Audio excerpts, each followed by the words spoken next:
بسم اللہ الرحمن الرحیم۔ گنگو، کالو، داسو اور موتی کے علاوہ باقی تمام قیدی دیبل سے چند کوس دور ایک غیر آباد مقام پر اتار دیے گئے۔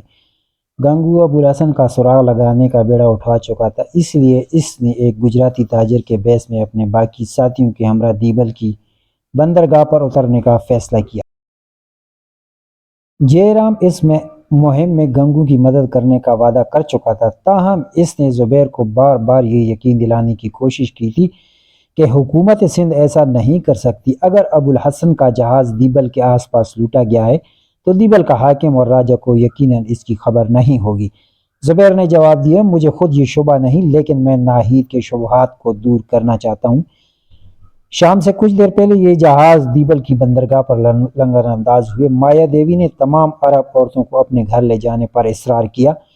جے رام نے تمام ملاحوں کو دعوت دی، لیکن گنگو نے دلیپ سنگھ کے کان میں کچھ کہا اور اس نے جے رام کو مشورہ دیا، آپ کئی ماہ کے بعد دیبل واپس جا رہے ہیں، ممکن ہے آپ کی جائے قیام پر کسی اور کا قبضہ ہو، اور یہ بھی ممکن ہے کہ دیبل کا حاکم انہیں شہر میں جانے کی اجازت دینے میں کوئی عذر پیش کرے۔ جے رام نے جواب دیا، اسے کیا عذر ہو سکتا ہے، وہ خود آپ کا میزبان بننے پر اصرار کرے گا۔ اگر آپ میری مدد نہ کرتے تو کاٹیا وار کے بیش قیمت تحائف راجہ کے پاس نہ پہنچ سکتے۔ اب تو راجہ پر بھی آپ کا حق ہے۔ زبیر نے جواب دیا، آپ شہر کے گورنر سے مل لیں، پھر ہمیں آپ کے ساتھ چلنے میں کوئی اعتراض نہ ہوگا۔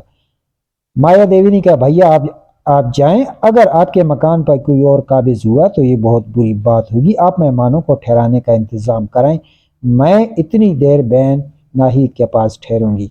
جے رام نے بندرگاہ سے ایک آدمی کو بلا کر اسے تحائف کا صندوق اٹھانے کا حکم دیا اور سیدھا دیبل کے گورنر پرتاپ رائے کے محل میں چلا گیا۔ پرتاپ رائے نے کاٹیا وار کے تحائف کے ذکر کے سوا اس کی باقی سرگزشت بے توجہ سے سنی، لیکن جب اس نے یہ بتایا کہ اسے ڈاکوؤں سے بچا کر یہاں پہنچانے والے سراندیپ کے جہاز ہیں تو اس نے چونک کر سوال کیا، کیا یہ وہی جہاز تو نہیں جن پر سراندیپ کے راجہ نے عربوں کو ہاتھی بھیجے ہیں؟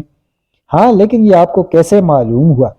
یہ بعد میں بتاؤں گا، پہلے میرے سوال کا جواب دو، اس پر عرب بچے اور عورتیں بھی ہیں؟ ہاں، یہ جہاز بیری ڈاکوؤں کے 2 جہازوں کو ڈبو چکے ہیں۔ اس کا مطلب یہ ہے کہ وہ اچھی طرح مسلح ہیں۔ وہ بندرگاہ سے روانہ تو نہیں ہو گئے؟ نہیں، میں مسافروں کو اپنے پاس 1-2 دن مہمان رکھنا چاہتا ہوں، انہوں نے مجھ پر بہت احسان کیے ہیں۔ میں آپ سے یہ پوچھنے آیا تھا کہ آپ کو ان کے شہر میں ٹھہرنے پر کوئی اعتراض تو نہیں؟ اعتراض نہیں، وہ باقی تمام عمر ہمارے مہمان رہیں گے۔ میں مہاراج سے ان کے جہاز لوٹنے اور انہیں گرفتار کرنے کی اجازت حاصل کر چکا ہوں۔ اگر اس محل پر بجلی بھی گر پڑتی تو شاید یہ رام اس قدر بدحواس نہ ہوتا۔ وہ ایک لمحہ کے لیے بے جان مجسمہ کی طرح بے حس و حرکت کھڑا رہا۔ بالآخر اس نے سنبھل کر کہا، آپ مذاق کرتے ہیں؟ پرتاپ رائے نے ذرا تلخ لہجے میں جواب دیا، میں بچوں کے ساتھ مذاق کرنے کا عادی نہیں۔ ہمیں سندھی تاجروں سے ان جہازوں کی آمد کی اطلاع مل گئی ہے اور مہاراج کا حکم یہی ہے کہ ان جہازوں کو چھین لیا جائے۔ مہاراج تحائف کا یہ صندوق دیکھنے سے زیادہ اس بات پر خوش ہوں گے کہ آپ مال و متاع سے بھرے 2 جہاز یہاں لے آئے ہیں۔ جے رام نے چلا کر کہا، نہیں، یہ کبھی نہیں ہو سکتا، وہ میرے مہمان ہیں، میرے دوست اور میرے محسن ہیں۔ پرتاپ رائے نے ڈانٹ کر کہا، ہوش سے بات کرو، تمہیں معلوم نہیں تم کہاں کھڑے ہو؟ جے رام نے کہا، یہ انسانیت کے خلاف ہے، تم ایک ایسی قوم سے دشمنی مول لوگے جو سندھ جیسی کئی سلطنتوں کو پاؤں تلے رون چکی ہے۔ مہاراج کو اس قسم کا مشورہ دینے والے نے ان کے ساتھ اچھا نہیں کیا۔ میں جاتا ہوں، مہمان کی رکشا ایک راجپوت کا دھرم ہے۔ راجہ کے باغی ہو کر تم کہیں نہیں جا سکتے۔ یہ کہتے ہوئے پرتاپ رائے نے پہرے داروں کو آواز دی اور آن کی آن میں 4 سپاہیوں نے ننگی تلواروں سے اس کے گرد گھیرا ڈال دیا۔ جے رام کو اپنی تلوار بے نیام کرنے کا موقع نہ ملا۔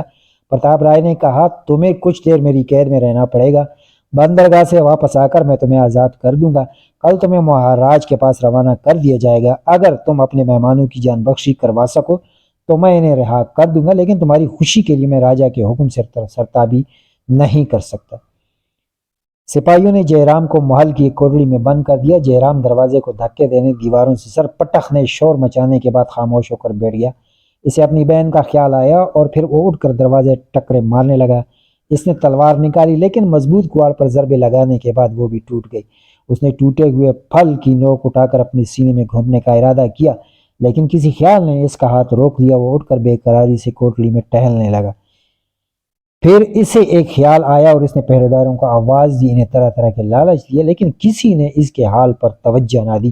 اس نے راجا کے پاس شکایت کرنے کی دھمکیاں دی لیکن جواب میں پہرے داروں کے کہہ سنائی دیے۔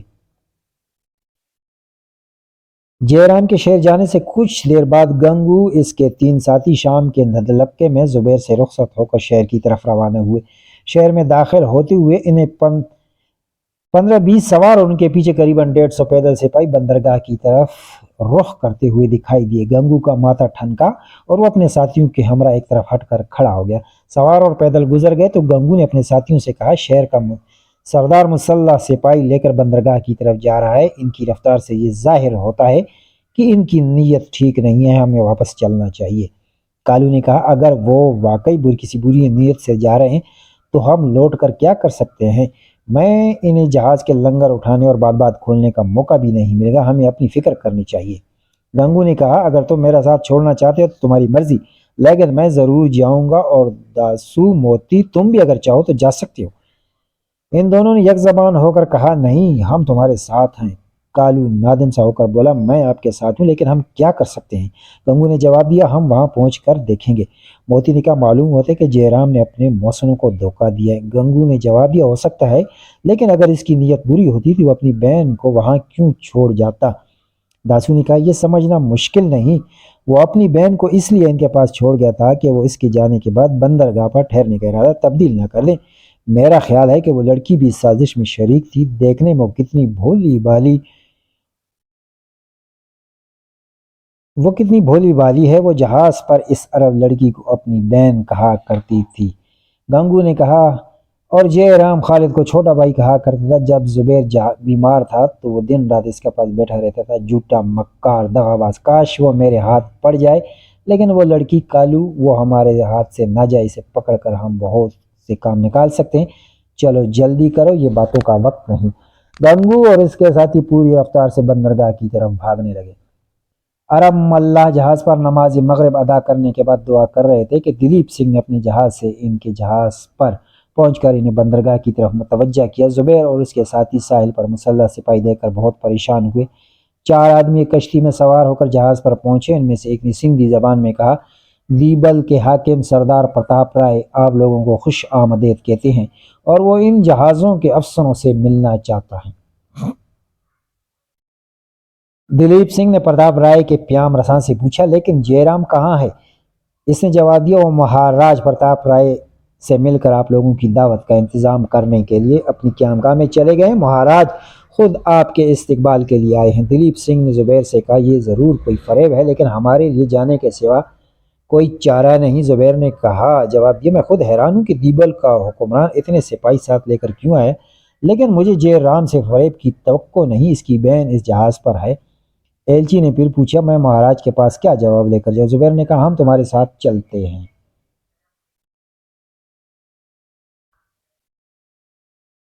زبیر اور دلیپ سنگھ کشتی میں سوار ہو کر ساحل پر پہنچے۔ دلیپ سنگھ پرتاپ رائے کے سامنے جھک کر ادا بجایا لایا، لیکن زبیر کی گردن میں خم نہ آنے پر پرتاپ رائے نے کہا، تو تم عرب کے باشندے ہو، تم میں سے کسی کو بڑوں کا ادب کرنا نہیں آتا؟ دلیپ سنگھ نے جواب دیا، ان کے مذہب میں انسانوں کے آگے جھکنا پاپ ہے۔ پرتاپ رائے نے جواب دیا، ہمارے پاس رہ کر اسے انسانوں کے سامنے جھکنا بھی آ جائے گا۔ دلیپ سنگھ نے کہا، آپ کا مطلب؟ پرتاپ رائے نے جواب دیا، کچھ نہیں، تمہارے جہازوں پر کیا ہے؟ دلیپ سنگھ نے کہا، جے رام نے آپ کو سب کچھ بتا دیا ہوگا، اب ہم سے کیوں پوچھتے ہیں؟ جے رام نے جو کچھ بتایا اگر وہ صحیح ہے تو یہ جہاز یہاں سے نہیں جا سکتے۔ جہاز یہاں سے نہیں جا سکتے، وہ کیوں؟ یہ راجا کا حکم ہے۔ دلیپ سنگھ نے چاروں طرف دیکھا۔ زبیر اور اس کے گرد مسلح سپاہیوں کا گھیرا تنگ ہو چکا تھا۔ اس نے عربی زبان میں زبیر کو صورتحال سے آگاہ کیا اور زبیر کے سمجھانے پر وہ پرتاپ رائے سے مخاطب ہوا۔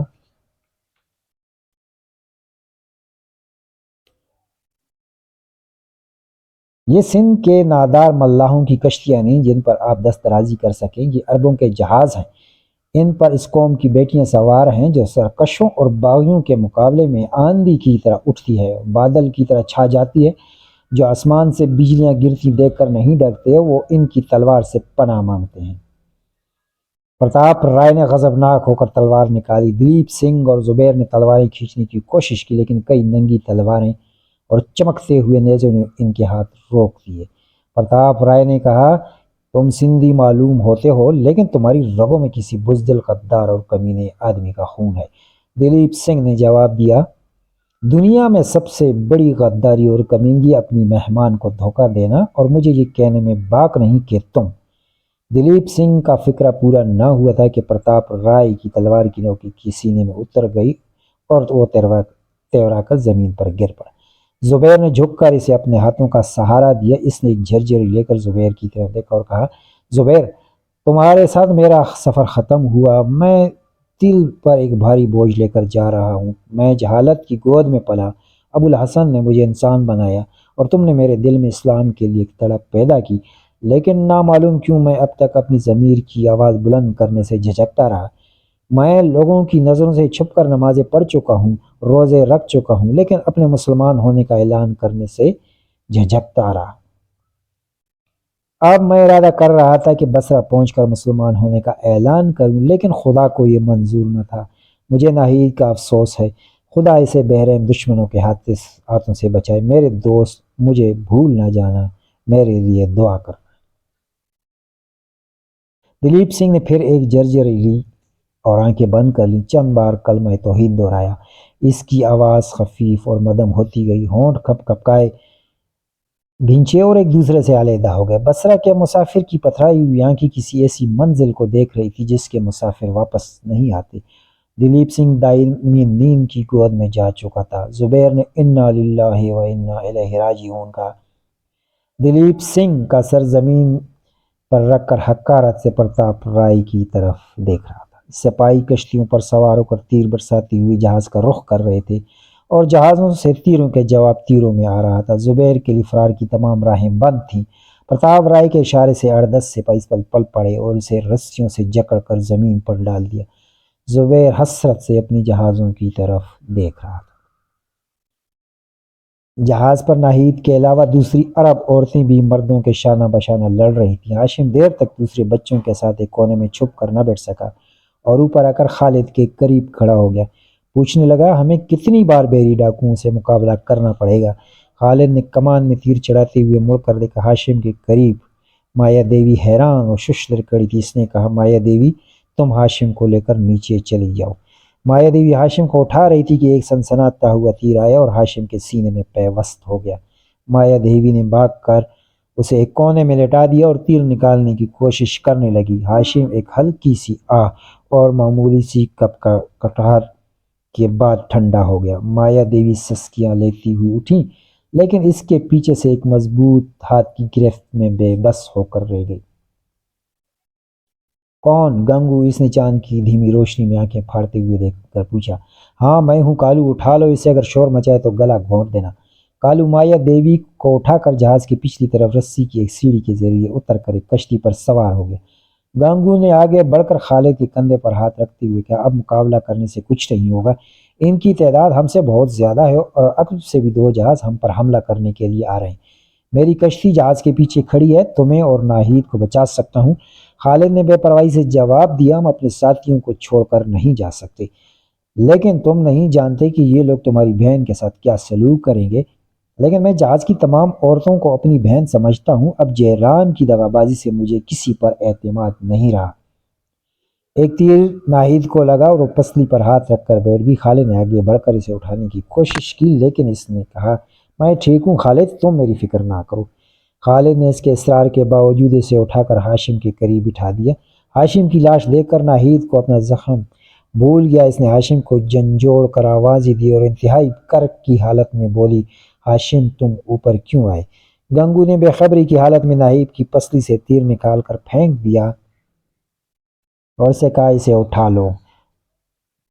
داسو ناہید کو اٹھانے کے لیے جھکا لیکن خالد نے آگے بڑھ کر اسے دھکیل دیا اور کہا، تم جیرام اور یہ سپاہی مختلف راستوں سے آئے تھے لیکن تم سب کا مقصد ایک ہے، جاؤ، ہم تمہیں ایک دفعہ معاف کر چکے ہیں۔ گنگو نے کہا، بیٹا اگر باتوں کے لیے وقت ہوتا تو میں تمہارا شک دور کرنے کی کوشش کرتا، لیکن ہم پر دشمن گھیرا تنگ کر رہا ہے، اور اگر ہم نے چند لمحات ضائع کر دیے تو بھاگنے کے سوا تمام راستے بند ہو جائیں گے۔ افسوس میں تمہیں سوچنے کی مہلت بھی نہیں دے سکتا، بیٹی مجھے معاف کرنا۔ یہ کہتے ہوئے گنگو نے اچانک ایک چھوٹا سا ڈنڈا خالد کے سر پر دے مارا۔ خالد لڑکھڑایا، لیکن گنگو نے اسے اٹھا کر کندھے پر رکھ لیا۔ داسو نے ناہید کو اٹھا لیا اور گنگو نے موتی سے کہا، تم یہ کمانیں اٹھا لو، یہ ہمیں کام دیں گی۔ حملہ آور کمندیں ڈال کر جہازوں پر سوار ہو رہے تھے اور تیروں کی لڑائی تلواروں کی لڑائی میں تبدیل ہو چکی تھی۔ اس ہنگامے میں کسی کو ناہید، خالد اور مایا دیوی کے اغوا کیے جانے کا پتہ نہ چلا۔ جب تک یہ لوگ کشتی پر سوار ہوئے، چند کشتیاں عقب سے جہازوں کے قریب پہنچ چکی تھی۔ گنگو اور اس کے ساتھیوں نے سندھی زبان میں ہاؤ ہو کر کے حملہ آوروں کو شک نہ ہونے دیا اور بچتے بچاتے جہازوں سے ایک طرف نکل گئے۔ گنگو کے کہنے پر مایا دیوی نے اپنا دوپٹہ پھاڑ کر ناہید کے زخم پر پٹی باندھ دی۔ خالد کو اپنے ساتھ دے کر اب اسے یہ خیال بھی نہ تھا کہ وہ کہاں جا رہی ہیں۔ گنگو پانی سے کپڑا بھگو بھگو کر خالد کے ماتھے پر رکھ رہا تھا اور مایا دیوی کو وہ شخص چند لمحے پیشتر ایک بدترین دشمن کی صورت میں نمودار ہوا تھا، ایک غم گسار نظر آ رہا تھا۔ کشتی خطرے کی حد سے دور آ چکی تھی اور مایا گنگو سے ہم کلام نہ ہونے کے ارادے کے باوجود بار بار یہ پوچھ رہی تھی، اسے زیادہ چوٹ تو نہیں آئی؟ یہ کیسے بے ہوش ہوا؟ ناہید انتہائی رنج و ملال کی وجہ سے کسی سے ہم کلام نہ ہوئی۔ وہ تشویش کی حالت میں اپنے بھائی کی طرف دیکھتی اور جب گنگو یہ کہتا، بیٹی تم فکر نہ کرو، تمہارے بھائی کو ابھی ہوش آ جائے گا، میں تمہارا دشمن نہیں ہوں، میں سمندر کے دیوتا کی قسم کھاتا ہوں، تو ناہید خون کے گھونٹ پی کر رہ جاتی۔ پھر وہ مایا دیوی سے مخاطب ہوئے، مایا تم ایک راجپوت لڑکی ہو، راجپوت جھوٹی قسمیں نہیں کھاتے، میں تم سے پوچھتا ہوں کیا تمہیں یہ شک تھا کہ تمہارا بھائی ان لوگوں کو دھوکہ دے گا؟ نہیں نہیں، میرا بھائی ایسا نہیں ہے، میں بھگوان کی قسم کھاتی ہوں، اور اگر یہ ثابت ہو گیا تو میں کنویں میں چھلانگ لگا دوں گی، آگ میں جل جاؤں گی، اپنا گلا اپنے ہاتھوں سے گھونٹ ڈالوں گی، بھگوان کے لیے ایسا نہ کہو۔ مایا دیوی کی ہچکیوں نے ناہید کو متاثر کیا۔ اس نے کہا، مایا تم ان کی باتوں کی پرواہ نہ کرو، مجھے تم پر یقین ہے، اگر تمہارے بھائی نے ہمارے ساتھ دھوکہ بھی کیا تو اس میں تمہارا کیا قصور؟ میں پھر کہتی ہوں میرا بھائی ایسا نہیں ہے، ان کی رگوں میں ایک راجپوت کا خون ہے، وہ اس قدر احسان فراموش نہیں ہو سکتا۔ ناہید نے کہا، اس وقت ہمارا دشمن وہ ہے جس نے ہمیں زبردستی جہاز سے اتارا اور ہمیں کسی نامعلوم جگہ پر لے جا رہا ہے۔ گنگو نے کہا، بیٹی کاش تم تمام بچوں اور عورتوں کو اپنے ساتھ لا سکتا، لیکن اس کشتی پر صرف اتنی سواریوں کی جگہ تھی، تم نوجوان ہو اور میں تمہیں ایک بہرحم دشمن کے ہاتھوں سے بچانا چاہتا ہوں، اور مایا دیوی تم شاید باقی سب کو بچا سکو، میں تمہاری آزادی کے بدلے باقی لوگوں کو آزاد کروانا چاہتا ہوں۔ خالد نے ہوش میں آ کر آنکھیں کھول لی اور حیران ہو کر سب کی طرف دیکھا۔ گزشتہ واقعات یاد آتے ہی بھی اٹھ کر بیٹھ گیا اور دھکتے سر پر ہاتھ رکھتے ہوئے بولا، ہمارا جہاز کہاں ہے؟ ہم کہاں جا رہے ہیں؟ گنگو گنگو ظالم دغاباز فریگی، تم نے ہمارے ساتھ یہ سلوک کیوں کیا؟ وہ کیا کہیں گے؟ تم ہمیں کہاں لے جا رہے ہو؟ گنگو نے ٹھنڈے دل سے جواب دیا، خالد یہ میری عمر میں پہلا موقع ہے کہ میں کسی کی گالی پر غصہ نہیں آیا، تم مجھے جو جی میں آئے کہو، لیکن میں نے برا نہیں کیا، میں صرف مایا کو لینے آیا تھا، لیکن تمہاری بہن کو زخمی دیکھ کر یہ گوارا نہ کر سکا، اسے دشمن کے رحم و کرم پر چھوڑ دوں۔ خالد نے حقارت سے مایا دیوی کی طرف دیکھتے ہوئے کیا، میں اب سمجھا، جے رام نے ایک طرف سے ہم پر حملہ کرنے کے لیے سپاہی بھیج دیے، دوسری طرف سے تمہیں مایا دیوی کو لینے کے لیے بھیج دیا، اس کا مطلب ہے کہ لوٹیروں کے سردار تم نہ تھے، جے رام تھا۔ تم درست کہتے ہو، لیکن میں توبہ کر چکا ہوں، جے رام نے توبہ نہیں کی، ممکن ہے وہ اپنی بہن کی خبر سننے کے بعد توبہ کرے، تو تم ہمیں اس کے پاس نہیں لے جا رہے ہو؟ تم دیکھ سکتے ہو بندرگاہ کس طرف ہے اور ہم کس طرف جا رہے ہیں، تو تم ہمیں کہاں لے کے جا رہے ہو؟ کسی ایسی جگہ جہاں راجہ کے سپاہی نہ پہنچ سکے۔ خالد نے کہا، اگر تمہاری نیت بری نہیں تو ہمیں اپنے ساتھیوں کے پاس چھوڑاؤ۔ گنگو نے کہا، تمہارے ساتھی تھوڑی دیر میں بیبل کے قید خانوں میں ہوں گے، تم قید ہونے کے بجائے قید سے باہر رہ کر ان کی زیادہ مدد کر سکتے ہو۔ خالد نے قدرے پر امید ہو کر پوچھا، تم سچ مچ ان کی مدد کرنا چاہتے ہو؟ گنگو نے کہا، بیٹا مجھے تم سے جھوٹ بولنے کی ضرورت نہ تھی، اگر میں تمہارا دشمن ہوتا تو یقیناً اس قدر ٹھنڈے دل سے یہ گالیاں نہ سنتا۔ اگلے دن یہ کشتی دریائے سندھ کے دہانے پر پہنچ گنگو کو اپنے ساتھی مچھلیاں پکڑتے ہوئے مل گئے۔